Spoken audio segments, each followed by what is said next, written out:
Pharmacy అంటే మనం ఎవరైతే మన గతంలో చెరువులు కుంటలను సాగు సిద్ధంగా చేయడం మన తాతలో టైంలో తర్వాత ఏమైందంటే 1957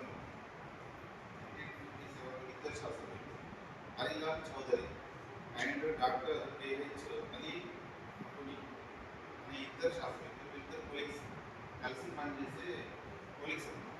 వీళ్ళు మొట్టమొదటిసారిగా చేపలకు ఇండ్యూస్డ్ బ్రీడింగ్ ఇంజెక్షన్ ద్వారా ప్రేరేపించి చేపలను ఆడామొక్క చేపలను ప్రేరేపించి కృత్రిమ పద్ధతులలో మనము ఈ స్పాన్ చేప పిల్లలను చేయడమే మొట్టమొదటిసారిగా 1957లో ఈ రోజే కనుక్కోవడం జరిగింది. సో వాళ్ళని గౌరవించడం కోసం, గుర్తించడం కోసం, మరియు ఎవరైతే మత్స్య రైతులలో చాలా కష్టపడుతుంటారో వాళ్ళందరూ కృషి ఫలితమనే మనకి ఈ రోజు ఈ ప్రపంచంలో ఇంత జనాభా చేపలు. సో వాళ్ళని శాస్త్రవేత్తలను గౌరవించడం, ఆ మత్స్య రైతులను గుర్తించి గౌరవించుకోవడం కోసం మనం జూలై 10 రోజు ప్రపంచ మత్స్య రైతుల దినోత్సవాన్ని జరుపుకుంటాం. సో ఎందుకంటే ఒకసారి ఆలోచించండి, ఒక్కొక్కటిలాగానే చేపలు ఉంటాయి, ఇంత జనాభాకి సరైన ప్రోటీన్ దొరికేది కాదు. కాబట్టి వాళ్ళని మనం గౌరవించుకోవడం కోసం మనం ఈ యొక్క డే జరుపుకుంటున్నాం.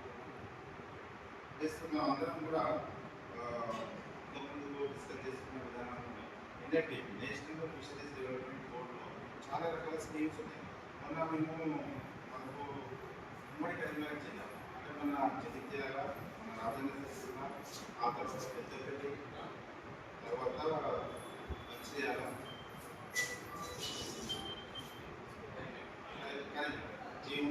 ఎక్స్టర్నల్ కరీంనగర్ ప్లస్ మంచిర్యాల కలిపి మరొక క్లస్టర్గా డిసైడ్ చేయడం జరిగింది సెంట్రల్ గవర్నమెంట్.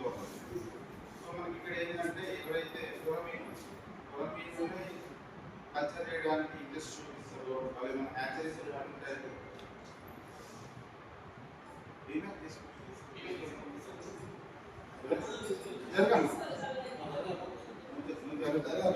అట్లా అట్లా అయితే ఎవరైతే ఈ కొరమీను కల్చర్లో ఇంట్రెస్ట్ చూపిస్తారో వాళ్ళకు హ్యాచరీస్ పెట్టుకోవడానికి సెంట్రల్ గవర్నమెంట్ సపోర్ట్ చేయడానికి మనకు ఈ క్లస్టర్ ఏర్పాటు చేయాలి. మనం మన దగ్గరనే ఎందుకు ఏర్పాటు చేయాలంటే ఈ డివిజన్లో మన ఈ ఉమ్మడి జిల్లాలో కొరమీను పెరగడానికి వాతావరణ పరిస్థితుల దృష్ట్యా అనుకూలంగా ఉంది. సో ఆ క్యాలిక్యులేషన్ ప్రకారంగా మన జిల్లాలను కొరమీను క్లస్టర్ కింద డిక్లేర్ చేయడం జరిగింది. ఎప్పుడైనా కానీ ఒక హెక్టార్ ల్యాండ్ చూపించేసి మేము మరలు హ్యాచరీ పెట్టుకుంటామంటే దానికి ఇమీడియట్గా శాంక్షన్ చేయడానికి మనకు డిపార్ట్మెంట్ పరంగా ప్రొవిజన్ ఉంది. కాకపోతే అది ఒక టెక్నికల్ సబ్జెక్ట్, మంచిగా నేర్చుకొని చేయాల్సిన విషయం. మనము బట్ ఇంట్రెస్టెడ్ ఉంటే మాత్రం అప్లై చేసుకోవచ్చు. ఆ విధంగా మనకు ఈ కొరమీను క్లస్టర్ అనే విషయంలో ఒక అంశం ఉన్నది, అందరం యూటిలైజ్ చేసుకోవచ్చు. ఈవెన్ దాన్ని మనము కల్చర్ చేస్తాము, ఆ సీడ్ తీసుకొని మనము చెరువులలో వేసుకొని పెంచుకుంటామంటే కూడా మనం సలహా ఇస్తాము. కాబట్టి కొరమీను యొక్క నేచర్ ఏంటంటే అది తన చేతులను తనే తినేస్తుంది. అని చెప్పి మనందరం తెలుస్తుంది. ఇప్పుడు ఒక మనము ఫర్ ఎగ్జాంపుల్ ఒక 500 పిల్లలకు మనము వదిలేద్దాం అనుకున్నాం. అందులో ఏవైతే బలంగా యాక్టివ్ ఉంటాయో బలహీనమైన చేతులను తినేస్తే కింద మస్తు చేపలు ఉన్నాయని మనం అనుకున్నాం, తీరా లాగితే ఏమి ఉండదు. కాబట్టి దాన్ని గ్రేడింగ్ అంటాం. కొన్ని రకాల మనం ట్రైనింగ్ తీసుకొని చాలా అనుభవంలో ఏవైతే సైజ్ చిన్న ఉన్నాయో మనం తొలగించాలి. ఇవన్నీ ఈక్వల్ సైజే ఉంచుకోవాలి. దానికి కొంచెం ఆ విధంగా టెక్నికల్ సబ్జెక్ట్ ఉంది. ఇప్పుడు మనము ఎన్ఎఫ్డిలో మీకు తెలిసి చేప భూమి ఉండే ఆఫీస్ హైదరాబాద్ ఉందని తెలుసు. ఆ ఆఫీస్ మొత్తం నేషనల్ గవర్నమెంట్ హైదరాబాద్లోనే ఉంది. నేషనల్ లెవెల్లో హైదరాబాద్లోనే ఉంది. ఇండియన్ రాష్ట్రాలకు మనకు హైదరాబాద్లోనే ఉంది. చాలా మంది తెలియదు. కాబట్టి మనం చాలా అదృష్టవంతులం. మనం అక్కడ పోయితే కూడా వాళ్ళు సర్వీస్ చేయడానికి చెప్పడానికి వాళ్ళు చాలా సిద్ధంగా ఉన్నారు. ఇంకా చాలా రకాల కాంపోనెంట్స్ ఉన్నాయి. మెయిన్గా కాంపోనెంట్ వైజ్ యూనిట్ కాస్త FIDF అని ఒక స్కీమ్ ఉంది, ఫిషరీస్ ఇన్ఫ్రాస్ట్రక్చర్ డెవలప్మెంట్ ఫండ్ అనే ఒక స్కీమ్ ఉంది. ఇందులో చాలా అంశాలు ఉన్నాయి. కాబట్టి మనకు యూజ్ అయ్యేది మనం ఇలా చూస్ చేసుకోవాలి. ఫిష్ హార్బర్స్ అని, ఫిష్ ల్యాండింగ్ సెంటర్స్ అని, ఐస్ ప్లాంట్, ఎవరైనా ఇంట్రెస్టెడ్ ఉంటే ఐస్ ప్లాంట్ పెట్టుకుంటే, తర్వాత ఇవి ఏవైనా కానీ వాళ్ళు ఏం చేస్తుందంటే 25% సబ్సిడీ ఇస్తుంది. ఫీమేల్ అయితే లేడీస్కి అయితే 30% వస్తుంది.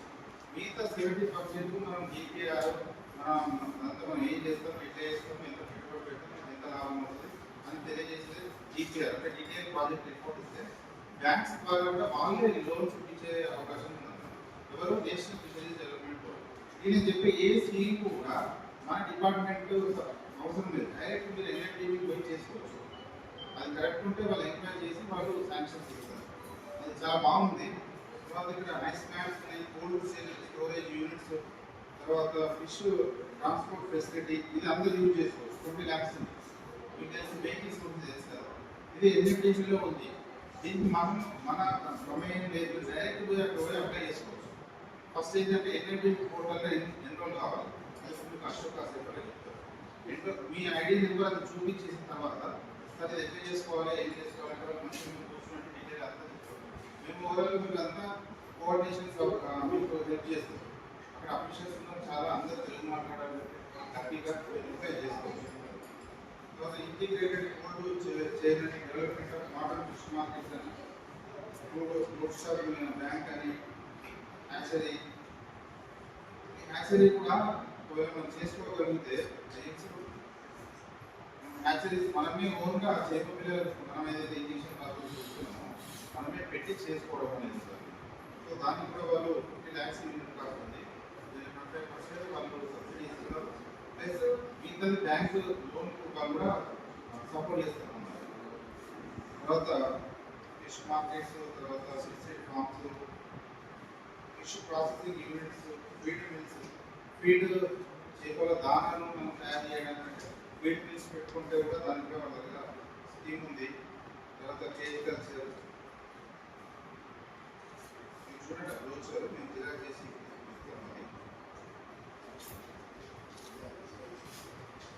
చాలా రకాల స్కీమ్స్ ఉన్నాయి. దీంతో పాటు